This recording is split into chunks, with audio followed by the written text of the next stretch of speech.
welcome to the United stand. Diego Dalot is going to be a Manchester United player. I'm so excited. I've been on about this for years. This is exactly the sort of right back that we need. I'm so happy. Of course, I'm absolutely playing with you. Of course I am. We've got no idea who he is. And to be honest with you, that is the exciting element of this. As people scamper around for little clips here and there in YouTube and Twitter to try and find out who this player is, I'm going to put my hands up and be the most honest person of everybody who's talking about him and say, I haven't got a bloody clue who he is until about an hour ago. However, being the professional that I am for you lots and knowing how hungry you are for information, I have done some research on him. I can categorically tell you he's not played for Portugal. I've heard that he's played for Portugal. He hasn't. I can categorically tell you he's only played a handful of games for Porto. About 6, I think. He's just turned 19 in March. He's 6 foot. He has a release clause of £17.44 million. And it looks very likely that Manchester United are going to sell him. Sign him. I like this signing. This reminds me of something that we used to do. And I just have this feeling about Manchester United this summer. It's not confirmed, Charlie Collins. It's not confirmed. I want that to be in there because we've got some good stuff to talk about. Umtiti is a really interesting one. Mbappe and a couple of others. But I just want to say, in relation to Dalot, that's the lot. No, I'm a kid. I wanted to do that as well. It's not confirmed, but it's come from Duncan Castles, and then the Independent are all over it. I suspect it's probably going to be done. If I was giving it a rumour rater, I would give it 80%. I think it's probably going to happen. There is an element to it. Well, let's speak about the positives first. He played left back against Liverpool in the Champions League, I believe. I didn't watch that game because Liverpool were playing, and I'll only watch them when I want them to lose. And which I don't watch them every week. Actually, that's a silly thing to say. So he's hardly played for Porto. He hasn't played for Portugal. He is highly rated. There's massive elements of risk. He's only just turned 19. He's a young talent. But to me, that's the positives with this, because it's not the sort of signing Jose Mourinho makes. Somebody who needs development, who's not going to probably hit the first team for 2 or 3 years' time. It's the sort of signing United used to make. And I'm not saying he's the next Ronaldo, because he's a fullback and he can play in the midfield. But it's that sort of signing. It's let's get this done so nobody else can do it. Because there are other clubs sort of looking at him, and we've moved quickly, and it looks like we're going to get the deal done. And it's cheap, 17.5 million quid that's his release clause. They can't stop it from happening. So there's a positive element to this deal if it happens, and it looks like it will do. But these people who are out there saying, oh, he's a really good crosser. I mean, come on, he's played 6 games or maybe 10 games. I mean, crossing in the youth setup is a very, very different story. I don't think. I mean, I've heard he's not actually that good crossing, but from what I've seen of him, it looks like he can play both-footed because he can play left back and right back. I mean, it's impossible to say he's going to be a great signing, but it's the sort of signing for that value that I think, I haven't got a problem with it. It's the sort of signing United have done in the past, signing somebody young with a lot of potential. I haven't got a problem with it. And actually, these are the sort of signings that excite me, because it's a bit like Eric Bailly a couple of years ago. Nobody knew who he was. Came in, did a good job, and maybe Dalot can do that as well. Hal March says, well, Jose doesn't get anything out of youth anyway, and without David De Gea, we are 4th place team at best, says Devil's Ace. Don't know why we're talking about David here. Under 21 for Portugal, Kieran Byrne, yes, he has played. He's played throughout the youth setup at Portugal, but he's not played for the first team, which is what I've heard people saying. He's played for the first team. He's not played for the first team. He's barely played for the Porto first team. He's a potential signing. He's not coming in to take over Valencia at all. He's coming in to just be a decent young prospect who probably might not even be ready the season after next. It's a progressive signing. It's a potential signing. And I like those sort of signings. But he's not somebody who's going to be playing right back next season. Far from it. He might play a few games right back. Matthew McFadden says, love how some people have turned into Porto season tickets holders. Matthew, it just makes me laugh.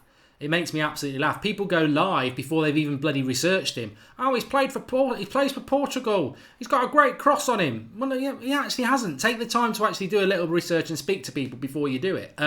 He's a really good potential signing. I mean, what I would say is Christian Medina has made a contribution. All this young talent could be the class of 2022. Yes, we have got a lot of young talent there. But what I would say is, a lot of people have mentioned this. Leon Lovelock says it looks like a good signing. I think it is. But Zahor Dawad has just said exactly what I was going to say, which a lot of people have said.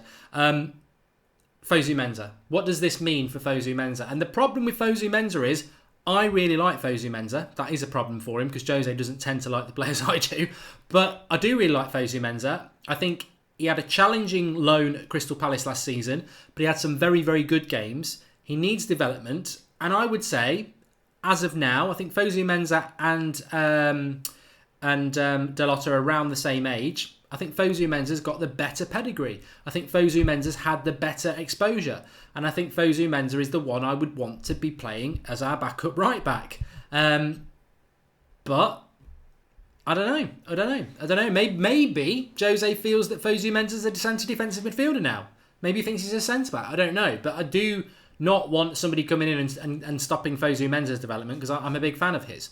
Kunal says that Duncan Castles is very reliable for United News. Reportedly, he has the inside line to Mourinho's private office. He's good and bad, Kunal. I do take note when he speaks, but he's not always right. How old is this lad, says Zahir. He's just turned 19 in March, so he's young. He's definitely not coming into that. And John Jones says Fosu's position is midfield. So we'll see what happens. We'll keep a watching brief in relation to Dalot. Porto right back, can play left back, very two-footed from what I've seen. And he's not played for Portugal. He's only played 6 times for Porto. So he's definitely potential. Why is Mbappe in your title, says Lorena? Because we're going to talk about Mbappe. But first of all, we're going to talk about Umtiti. Now, this is interesting. There is an interesting development with Umtiti because he is on French duty at the moment. He's obviously been asked about Barcelona and he said they'll have to drag me out of the club to leave. So he's gone and done what many of us thought he was going to do. He's used United to get a better contract at Barcelona. And a lot of us said, why would he want to leave Barcelona? They've just won La Liga. You're playing with people like Messi. Your first choice there. Why would you want to leave? And the reality is, he's got a release clause of 50 million quid. And if United offer the release clause, it's up to him if he wants to leave. And the reality is, I don't think he does want to leave. I think he wants a new deal at Barcelona. And he's used us for that, as we've been used many times and as we will get used many a time over the summer. I do like him. Umtiti. I think he'd be very, very good with Eric Bailly as a centre-back. I would take him over Toby Alderweireld. As I spoke about this morning, though, there's a centre-back at Inter Milan that I would take over both of them. I think he's absolutely fantastic, as I spoke about in the morning show this morning, funnily enough. But Umtiti looks like he's played us for a better contract, and I think Barcelona will give him that new contract. You never know. But with Umtiti out of the equation, if we are still looking for a centre-back, who are we looking at? It doesn't look like we can get the Inter Milan centre-back because they don't want to sell. Alderweireld wants to leave. Maybe there is something in that. I've never felt there was anything in Toby Alderweireld coming to Manchester United for many reasons. But if we want a centre-back and we want a top-class centre-back, there aren't many around out there. I mean, I'd love Varane, but why would Varane leave Real Madrid to come to Manchester United at his age when he's won 3 Champions Leagues in a row? Why would he want to do that? So it looks like Umtiti is no-go. Is a no-go area, which is a shame. I would have liked him, and I think for £50 million, he was an absolute steal. But if he wants to stay at Barcelona, then he wants to stay at Barcelona. Why can't United come out and publicly deny all the fake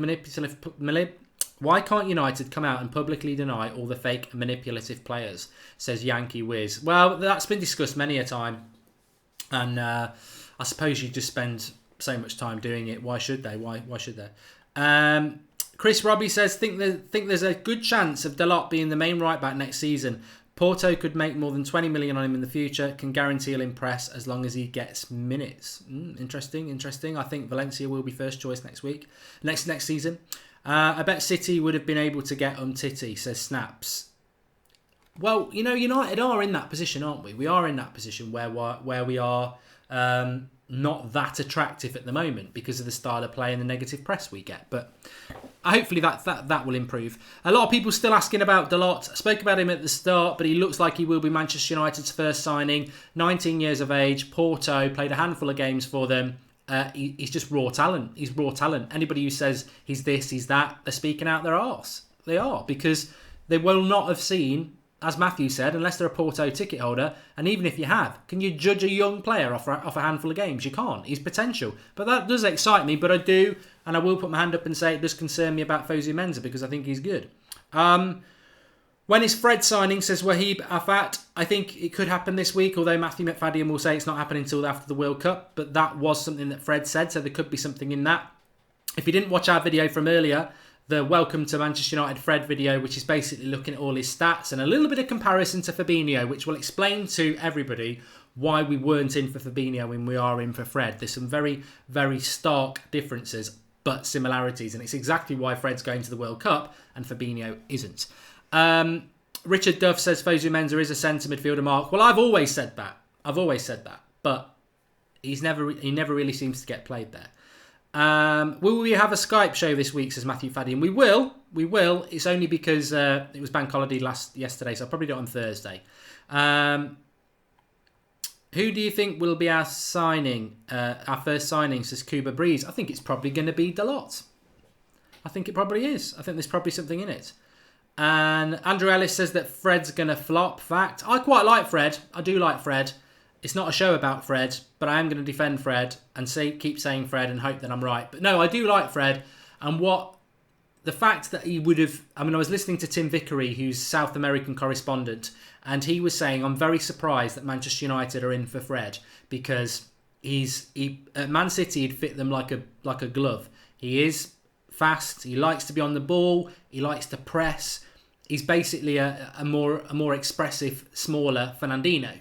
And I can see exactly why he'd go to Manchester City. But he says, I'm surprised about Manchester United. But not because he'll flop. He says he's a very, very good player. But it's not the sort of player you'd expect United to sign. Which to me is a big positive. I think there's a lot of positives around United. And the reason I'm not too worried about Dalot in relation to Fosu Mensah is because Kieran McKenna is one of our first team coaches now. And he knows Fosu Mensah really well. So I think that's a positive as well. Please do drop a like on the video. Let's see if we can get 1,000 likes while we're live. Who's better, Mark? Lukaku or Aubameyang, says Luca. I'm going to go Lukaku because, yeah, definitely. Mario Mandzukic, says Jamie, because Paul Robinson's on about him. Oh, yeah, I'm not getting excited about Mandzukic. And I've got to say that... I've never liked Mandzukic. It's nothing to do with United. He's only been linked to United in the last week. I've not liked Mandzukic for years. I just don't like him as a player. I think he's just slow. And that's it. Let's talk about Mbappe then, because that is in the title. Let's talk about Kylian Mbappe, and then we're going to interact with some of your thoughts, because that's what we do on the 8 o'clock show. I have a few headlines, a bit of an update, and then interact. That's what we're going to do throughout the summer now. The season's over, so... previews, Mourinho tactics, whatever, they're a bit out the window for now. It really is 8 o'clock every night. A few of the headlines from the day, and then Interact City. Love the 8 o'clock show. Make sure you're with us every single night. So let's talk about Mbappe. Manchester United linked to Mbappe. We're always linked to Mbappe. The reason I've put him in there is realistically because there's so many people to talk about at the moment. I don't really want to get repetitive talking about Bale. So I brought Kylian Mbappe in there because there is an opportunity for Kylian Mbappe to leave PSG this summer. He's on loan there from Monaco. Monaco potentially have a financial fair play issue. They want to sign players as well. Interestingly, there was something from Monaco that I read today that they actually had a £180 million offer for Mbappe that they were willing to take, but Mbappe wanted to go to PSG. Now, I would say that was probably Real Madrid. And I would say if Mbappe is going to leave PSG or not go to PSG, he's probably going to go Real Madrid. But of course, Manchester United have been mentioned. Now, Mbappe is 19. He is going to the World Cup. The interesting thing about Mbappe is that there was times a year ago where we were having an open conversation about Martial being better and Rashford being better. I think the seasons that Martial and Rashford have gone backwards because of how Mourinho has treated them. He's not used them enough. And they've regressed. And Mbappe has consistently improved. He's not had a great season at PSG, but he's getting regular football for them in France. And he is improving in his trajectory. He won't come to United. He's not going to come to United and play under Jose Mourinho because he will see what's happened to Martial. He will see what's happened to Rashford. So he's not going to come. But United might fancy a little dabble if he's there, but... And also, I should never say he's not going to come because also what you've got to remember is it depends if anybody else is in there. It depends if somebody else wants him because it's interesting what Real Madrid are going to do this summer. They're linked to Hazard, they're linked to Mbappe, they're linked to Lewandowski, they're linked to Harry Kane. that's just off the top of my head. There'll be more and more. Icardi, there's so many players, they can't sign them all. Neymar, so I suspect Mbappe is going to stay at PSG for another year and complete that signing. But I suppose the question is, would you want him at United? Would you want Mbappe at Manchester United? And the short answer for me is probably not. I don't think he actually does tick the box that we need in an attacking sense, because unless Martial and Rashford are going, which I don't think, hopefully they're not going to go now. We've got Lukaku, we've got Sanchez, we've got Lingard. Another young player under Jose, I don't fancy that. I personally think if we're going to sign an attacker, it's got to be that perfection, ready, come in and be brilliant. Your Bale, your Ronaldo, your Neymar, someone like that. Especially if you're going to spend 180 million. I wouldn't be doing it on a kid. I wouldn't have a kid. But Mohammed says, hell yeah. And Mbappe will be the best player in the world in 4 years, says you silly. And Richard Inman, I've just answered your question there, but he was just saying, what attacker would you take? Kunal says, you've got to be kidding me, but doesn't give me any more. And Manchester Skulls 18 says, Mbappe is head and shoulders better than our young wingers. Well, he is. I agree, because he's developing, and we're not developing our young wingers, are we? Talk about Neymar, please, says Lamar. Well, I can talk very quickly about Neymar. I don't think he's going to come to Manchester United, Lamar. I think he'll probably go to PSG if he goes. Sorry, he's at PSG. I think he'll probably go to Real Madrid if he's going to go anywhere. And I've always suspected that PSG move for Neymar was a bit of a stepping stone to go from Barcelona to Madrid anyway. So I think it's going to be a very interesting transfer window. I do. I think it's going to be a very interesting transfer window indeed. I think there's going to be some big deals, and I'm intrigued as to whether they'll probably happen after the World Cup, because I think apart from the Premier League, who've got a shortened transfer window, everybody else, your Real Madrids, your Barcelonas, your PSGs, they can sort of wait till after the World Cup, and I think they probably will. Do I think Perisic is still an option in Jose's mind, says Daniel Anthony. He could very quickly become an option. I'd be very surprised if we go through the whole window without us being back in for Perisic. Whether we actually are, I don't know. Whether we should be, I would say probably not. I was very positive about his signing signing him last year. I remember doing the shows like these a year ago, and there were some people who wanted him like me, and there were some people who didn't. I really wanted us to get him because I think he would have proved a lot of people wrong. But now, a year older, you've lost a year, and I think he was only ever going to offer us 3, maybe 4 years anyway. So for his age, I don't think so. Christian Medina's made a contribution. Mbappe is expensive and won't win us the title, so it's a no. Interesting. Talisca, says Daniel Duran. I think Talisca was using us. I think Talisca was using us. That happens a hell of a lot with Benfica, and I don't think we will be signing him. No. Keep the questions firing in. I love the questions on the transfer show, so keep firing in them. I'll try and keep them varied on different topics.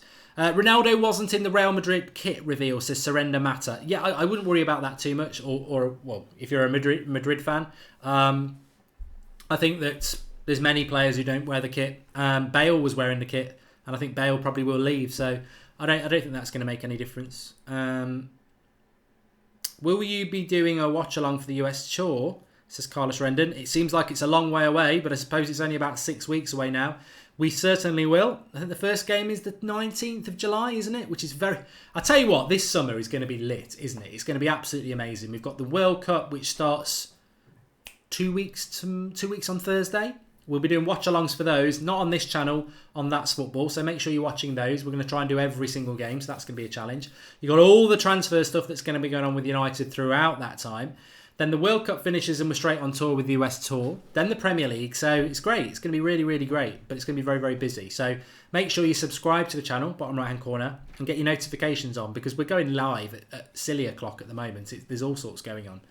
Anartovich, says Mackenzie. I've never shouted you out before, pal. Mackenzie Mattle B. Jane. I'd take Anartovich over Mandzukic, yes. Jonathan Barrera's made a contribution. Would you take Koke from Atletico Madrid? Yeah, I would. Hasn't he got some ridiculous lifetime contract though? And you've got to pay 800 million for him or something stupid like that. Remember, if you want to make a super chat, the option is below the live comments. It's the $sign, but make sure you leave us a question in there so we can give you a shout out. Any news about Alexandro, Matthew Dean? Yes, we have got some news about Alexandro. I was going to keep it back for Transfer Daily in the morning, but if we hit 1,000 likes, I'll tell you tonight, and then I'll have to get something else in that show now, which I didn't want to do. But there is something about Alexandro I was going to keep back for the 7 a.m. show, because I have to spread it out. But if you want it, let's see if we can get 1,000 likes. Ultrachlorix Bleach, do you believe that Diogo Dalot is better than what Luke Shaw was at 19? He's an unknown to me, Mark. Don't know what to think. Thanks for that contribution, Ultrachlorix Bleach. No, he's not. Luke Shaw was doing far better at 19 than this lad was. I mean, he was playing first-team football, wasn't he, at Southampton for a start? So, or I think he was at United at 19, so his progression was a lot better. But I'm not going to judge people on that. I think this is the sort of signing that, if it happens, you'll never catch me being negative about it, because that's what United should do. They should be looking around for the best world talent and going for it. I don't know whether he's going to be a success or not. I'm not going to be one of those people who pretend he's a good crosser because they've seen a few YouTube clips, or pretend he's done something that they haven't. We don't know anything about him, but you've got to trust the judgment of Jose Mourinho, and in respect of Portugal, he should know that.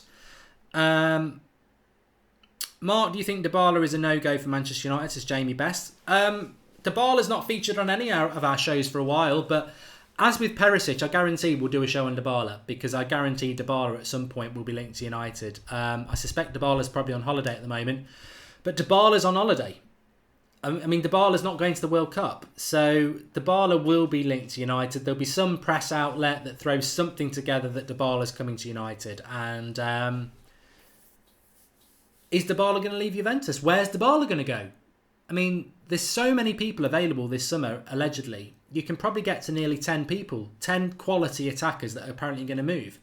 Well, there's not 10 quality clubs for them to go to. I mean, the reality is, when it comes to the top players like Dybala, Neymar, Mbappe, Lewandowski, whoever you want to name, the top players, if they're going to leave, there's only Barcelona, Real Madrid, Manchester United, Manchester City, PSG, potentially Chelsea and Bayern Munich, 7.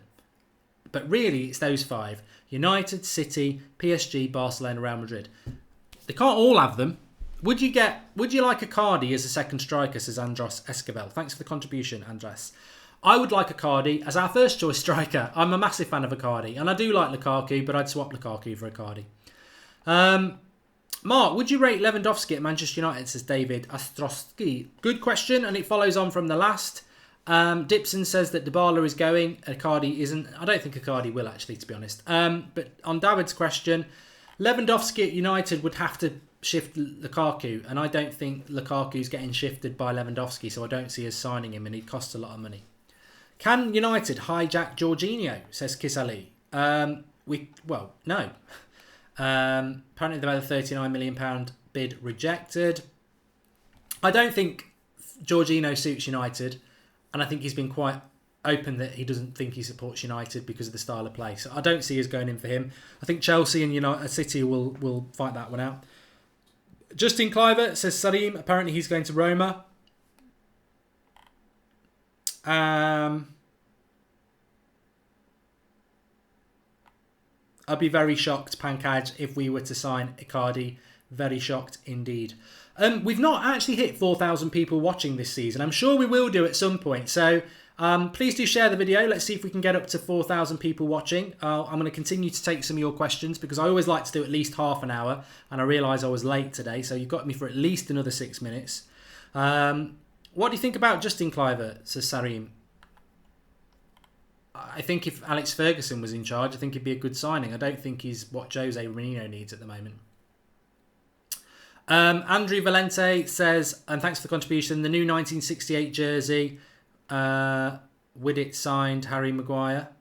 I'm not sure what that means, but thanks for the contribution. And Christian Medina says, Mark, we have no news on who may come in. How about who's going out? Addition by subtraction is important. Also, what do you think? Yeah, good. We have spoke about people coming in and out. Just want to talk about that comment about the 68 top, though, that United have released, the Manchester United 68 long sleeve one. I've ordered it, because I really, really like it. And it's a bit of a, it's symbolic because it's 68 and it's 50 years today since we won it. So I have ordered it, but £100 is...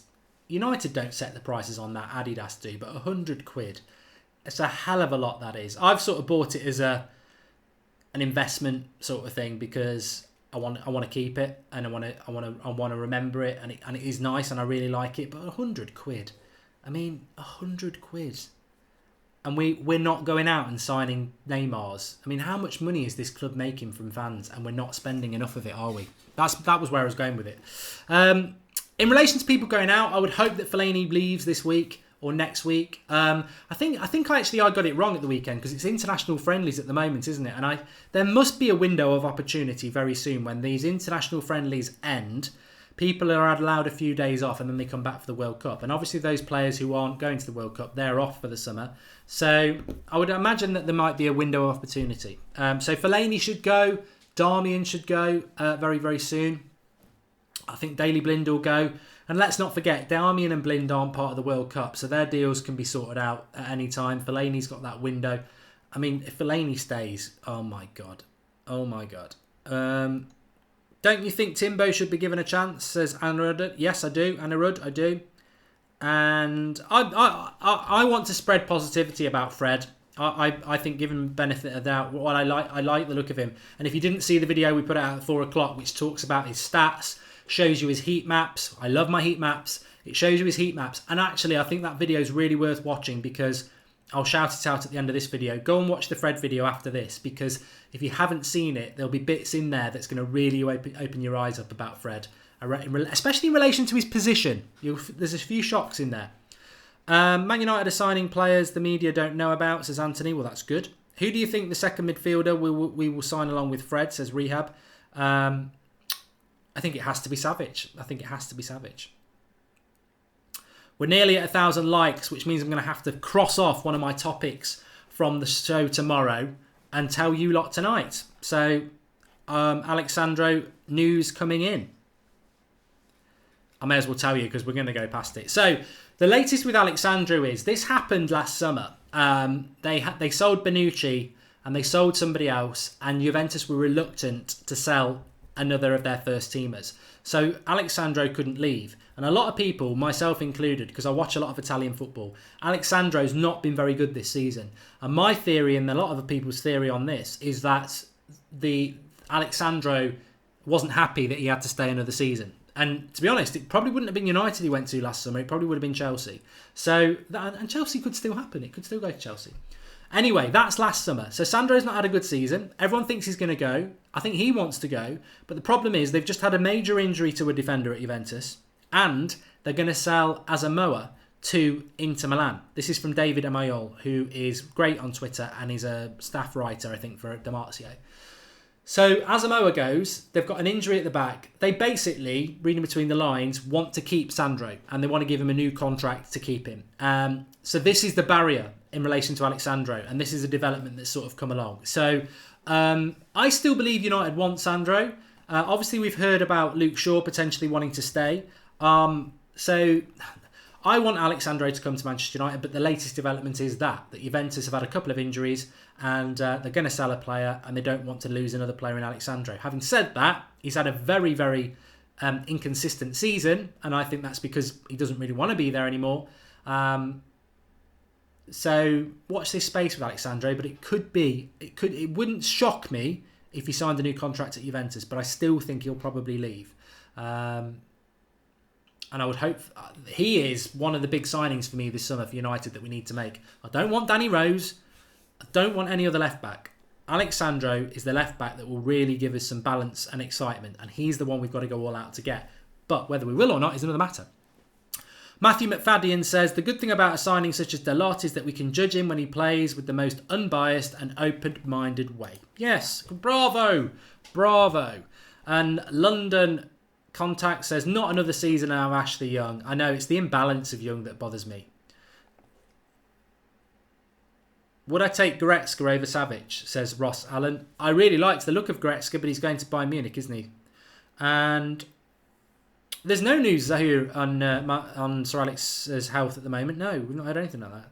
And Connor the Red says, Mark, we absolutely love you so, so much. I don't think everybody does, Connor, but it's nice to have some love in the live comments. Look, I love the summer transfer window. I think this is the 4th summer we've been doing it. We've sort of been the trendsetters for going live with transfer news, regular content. We were the first to do that, and you were the first to do it because I've always been live with you lot doing it. And I just love the summer transfer window. And I think after the season that we've had, it's nice to immerse yourself in that positivity and excitement. And I know a lot of other people do it, and that's great, but I think we've always been the forerunners in relation to transfer news because we've always been enthusiastic about it. I know some people are enthusiastic about it now, but I've also heard those people saying, I hate the summer transfer window, it's a load of rubbish. But they've now realised you've got to talk about it because everybody loves it. So we've always been very consistent about that. And when I say we, I mean the collective we. I feed off your passion in relation to the transfers and the transfer news. I've always been very open-minded and very honest. I love the transfer news. I know a lot of it's crap, but I just love that excitement. I love it. I love learning about players. I mean, even if this Dalot doesn't sign, it's another player we know about now. And the amount of knowledge I gain over the summer transfer window, reading about players, listening to your comments, taking notes, going checking on people. I mean, on the Patreon page last week, we were talking about a French midfielder that I didn't really know a lot about. A few of you lot did, and we spoke about it. And I was like, yeah, he probably would be good. We won't sign him, but he probably would be good. And I've completely forgotten what his name was now. I think he played for Marseille. Anyway, Spin Blade says mark out. You see, you're always going to get haters. You're always going to get haters. But I collectively love every one of you. I think you're brilliant, and this is the time where we get lots of people watching. We talk about lots of transfer stuff. And I really enjoy it. And I love the interaction. Christian Medina, thanks for this contribution. I agree with you, Mark. $100 for a kit for the promise of a top player. I'd gladly buy 2 or 3. Yeah, look, I'm happy to pay whatever for a Manchester United tracksuit top if I know that money is going to go to the club for them to buy players. I think, unfortunately, that doesn't always happen. Di Maria cannot come back, Major Han. But I like the snakes. We haven't seen the snakes in the live comments for a long time.